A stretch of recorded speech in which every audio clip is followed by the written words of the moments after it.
Carbohydrate, protein, वसा, vitamin, nucleic अम्ल, इनसे रिलेटेड जितने भी क्वेश्चन बनते हैं उनके बारे में बातचीत करने वाले हैं। तो हमारा पहला क्वेश्चन होता है कार्बोहाइड्रेट की मूल इकाई होती है। तो कार्बोहाइड्रेट की मूल इकाई होती है आपकी शर्करा। ठीक है, नेक्स्ट की बात करें हम, कार्बोहाइड्रेट में कौन से तत्व मौजूद होते हैं। तो कार्बोहाइड्रेट में कौन कौन से तत्व मौजूद होते हैं, तो आपके कार्बन, हाइड्रोजन और ऑक्सीजन, ये तीनों तत्व मौजूद होते हैं, यानी कि उपयुक्त से सभी हो जाएगा। कार्बोहाइड्रेट में H और O का अनुपात किसके अनुपात के समान होता है, तो H और O का अनुपात H2O के अनुपात के समान होता है। नेक्स्ट की बात करें हम, तो हमारा कार्बोहाइड्रेट में CH और O का अनुपात क्रमशः होता है। तो हमारा CH और O का अनुपात 1:1 में हमारा होता है। नेक्स्ट की बात करें, तो मानव शरीर में को सर्वाधिक ऊर्जा किससे प्राप्त होती है। तो मानव शरीर को सबसे अधिक ऊर्जा कार्बोहाइड्रेट से प्राप्त होती है। नेक्स्ट की बात करें, कार्बोहाइड्रेट की सर्वाधिक मात्रा होती है। तो कार्बोहाइड्रेट की सर्वाधिक मात्रा किसमें होती है आपके, तो चावल में होती है। नेक्स्ट की बात करें, तो निम्न में से कौन मोनोसेकेराइड नहीं है। तो मोनोसेकेराइड नहीं है जिसके बारे में बात कर जा रही है, तो यहाँ पर आपका लैक्टोज हो जाएगा, जो कि मोनोसेकेराइड नहीं है। ग्लूकोज, गैलेक्टोज और फ्रुक्टोज, ये तीनों मोनोसेकेराइड होते हैं। ठीक है, निम्न में से कौन डाइसेकेराइड नहीं है। तो निम्न में से कौन डाइसेकेराइड नहीं है आपका, इसके बारे में बात की जा रही है। तो डाइसेकेराइड आपका मेनोज नहीं है, बाकी लैक्टोज, माल्टोज और सुक्रोज आपका डाइसेकेराइड हो जाएगा। नेक्स्ट की बात करें, यहाँ पर मिलान करना है 9th क्वेश्चन में। तो मिलान करने वाले क्वेश्चन में हम देखेंगे कि ग्लूकोज जो होता है, ग्लूकोज को लैक्टोज बोला जाता है। ग्लूकोज जो होता है, सॉरी, जो ग्लूकोज है आपका, ग्लूकोज ये जो आपका होता है ग्रेप शुगर, इसको बोला जाता है ग्लूकोज। नेक्स्ट की बात करें कि ग्लैक्टोज, तो ग्लैक्टोज आपका बोला जाता है ब्रेन शुगर को।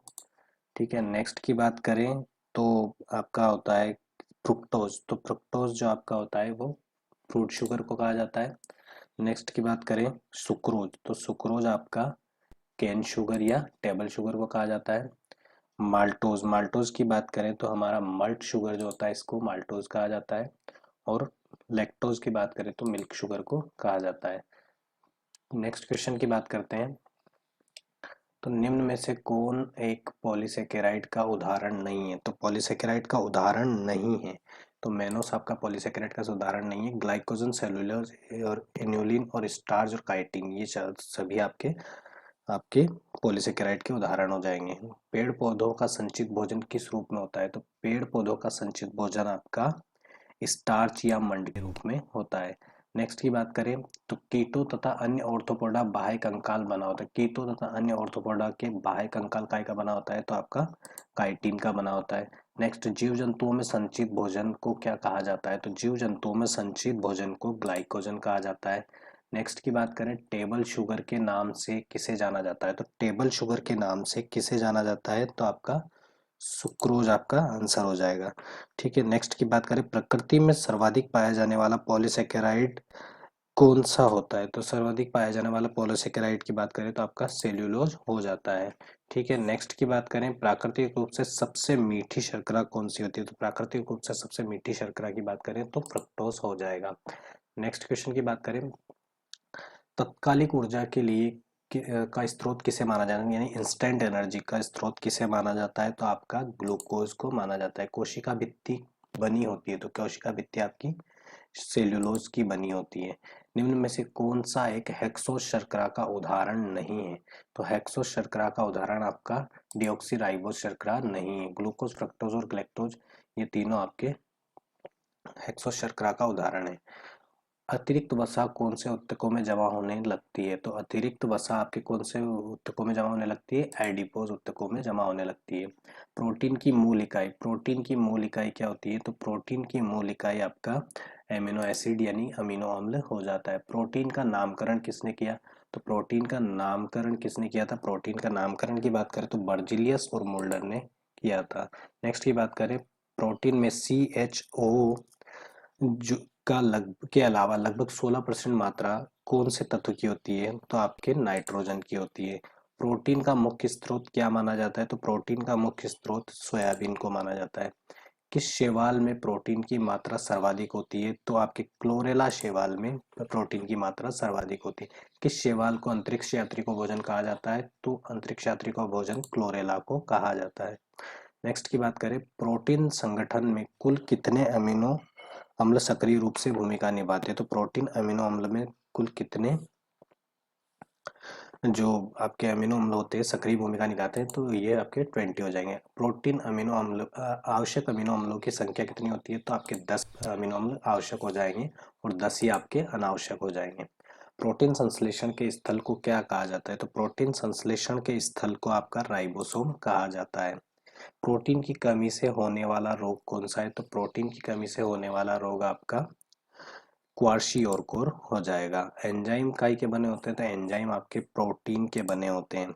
ठीक है, नेक्स्ट की बात करें तो मिलान करना है। दूध, दूध में कौन सा ये प्रोटीन पाया जाता है? तो कैसीन प्रोटीन। अंडे में एल्ब्यूमिन, दालों में प्रोलेमिन्स, हेमोग्लोबिन में ग्लोबिन और मक्का में जीन प्रोटीन पाया जाता है। मनुष्य के बाल, नाखून, जानवरों के सींग, खुर कौन से प्रोटीन के बने होते हैं? तो ये आपके केराटिन प्रोटीन के बने होते हैं। मांसपेशियों का निर्माण करने वाला प्रोटीन कौन सा है? तो आपका मांसपेशियों का प्रोटीन निर्माण करने वाला प्रोटीन एक्टिन और मायोसिन हो जाएगा। गुणसूत्र निर्माण में न्यूक्लियो प्रोटीन कौन सी प्रोटीन में भाग लेते हैं? तो गुणसूत्र निर्माण में कौन सी प्रोटीन भाग लेती है आपकी? तो हिस्टोन प्रोटीन आपका भाग लेता है। नेक्स्ट की बात करें, प्रोटीन का मुख्य कार्य क्या होता है? तो प्रोटीन का मुख्य कार्य शरीर का निर्माण व मरम्मत में सहायता करना होता है। जीव द्रव्य में सर्वाधिक मात्रा में पाया जाने वाला कार्बनिक यौगिक कौन सा है? तो जीव द्रव्य में सर्वाधिक पाया जाने वाला कार्बनिक यौगिक प्रोटीन होता है। लिपिड बने होते हैं, तो यानी कि वसा जो फैट जो होता है वो किसके बना होता है? तो अमीनो अम्ल और वसी अम्ल मिलकर बनाते हैं, यानी बी और सी इसका राइट आंसर हो जाएगा। 1 ग्राम वसा में मानव शरीर को कितनी कैलोरी ऊर्जा प्राप्त होती है? तो 9300 ऊर्जा प्राप्त होती है, यानी 93,300। ठीक है, नेक्स्ट, संतृप्त वसी अम्ल का उदाहरण है। संतृप्त वसी अम्ल का उदाहरण है आपका घी, मोम, चर्बी, यानी कि उपयुक्त सभी हो जाएगा। नेक्स्ट की बात करें, किस विटामिन को सौंदर्य विटामिन के नाम से जाना जाता है? तो विटामिन ई को सौंदर्य विटामिन के नाम से जाना जाता है। कोबाल्ट युक्त विटामिन कौन सा है? तो कोबाल्ट युक्त विटामिन की बात करें तो आपका साइनोकोबालामिन हो जाएगा, यानी विटामिन B12। नेक्स्ट की बात करें, सल्फर युक्त विटामिन जिसे विटामिन एच के नाम से जाना जाता है, तो वो कौन सा है? तो B7। नेक्स्ट की बात करें, सर्वप्रथम ज्ञात विटामिन है, सर्वप्रथम ज्ञात विटामिन आपका सी है। किस विटामिन की कमी से पेशियों में थकान, शीतलन या बर्निंग फिट सिंड्रोम नाम का रोग होता है? तो ये आपका हो जाएगा विटामिन B5 पेंटोथेनिक एसिड की वजह से। नेक्स्ट की बात करें, कौन से विटामिन डीएनए निर्माण जिन्स द्विगुणन में भाग लेती है? तो आपका कौन सा द्विगुणन में भाग कौन सा ही लेता है? तो फॉलिक एसिड जो होता है ये आपके द्विगुणन में भाग लेता है। विटामिन शब्द किसने प्रतिपादित किया? तो विटामिन शब्द का जो पहली बार उपयोग कैसिमर फंक ने किया था। वसा में घुलनशील विटामिन है, तो वसा में घुलनशील की बात की जा रही है, सॉरी अघुलनशील की बात की जा रही है, तो जो वसा में नहीं घुलता, तो वसा में नहीं घुलने वाला विटामिन आपका हो जाएगा बी, क्योंकि ये जल में घुलनशील है। जल में घुलनशील विटामिन आपके दो होते हैं, बी और सी, तो ये आपका सी दोनों आंसर हो जाएगा। आंवला, नींबू, संतरा, मिर्च किस विटामिन के मुख्य स्रोत है? तो आंवला, नींबू, संतरा, मिर्च आपके विटामिन सी के उदाहरण है। विटामिन कैसा यौगिक है? तो विटामिन आपका कार्बनिक यौगिक है। विटामिन का मुख्य कार्य होता है, तो विटामिन का मुख्य कार्य आपका शरीर का उपापचय क्रियाओं का नियंत्रण करना होता है।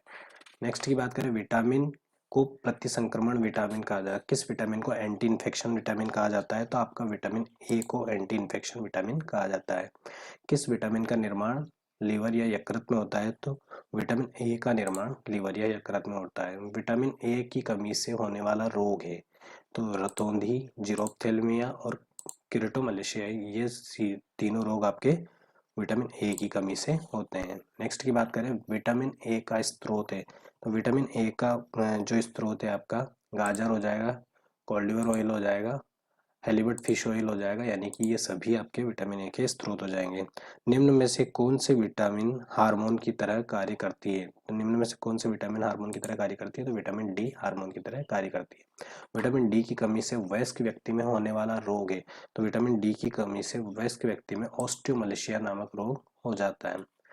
नेक्स्ट की बात करें, मिलान करना है तो विटामिन रासायनिक नाम और रोग से मिलान करना है, तो विटामिन ए का रासायनिक नाम आपका रेटिनॉल हो जाएगा और इससे होने वाला रोग आपका रतौंधी हो जाएगा। ठीक है। विटामिन डी का रासायनिक नाम आपका कैल्सीफेरॉल हो जाएगा और इससे होने वाला रोग आपका रिकेट्स हो जाएगा। नेक्स्ट ई की बात करें तो ई का जो नाम हो जाएगा वो टोकोफेरॉल हो जाएगा और इससे बांझपन होता है। नेक्स्ट के की बात करें तो आपका फिलोक्विनोन हो जाता है और इससे होने वाला रोग रक्त का थक्का नहीं बनना। ठीक है। नेक्स्ट बात करें, मिलान करना है वापस से हमें, तो विटामिन सी का जो नाम हो जाता है वो आपका एस्कॉर्बिक अम्ल हो जाता है, इससे रोग होता है स्कर्वी। विटामिन बी वन का नाम थायमिन हो जाएगा और इससे बेरी रोग होगा। विटामिन बी सिक्स का नाम पायरिडोक्सिन हो जाएगा और इससे एनीमिया रोग होता है।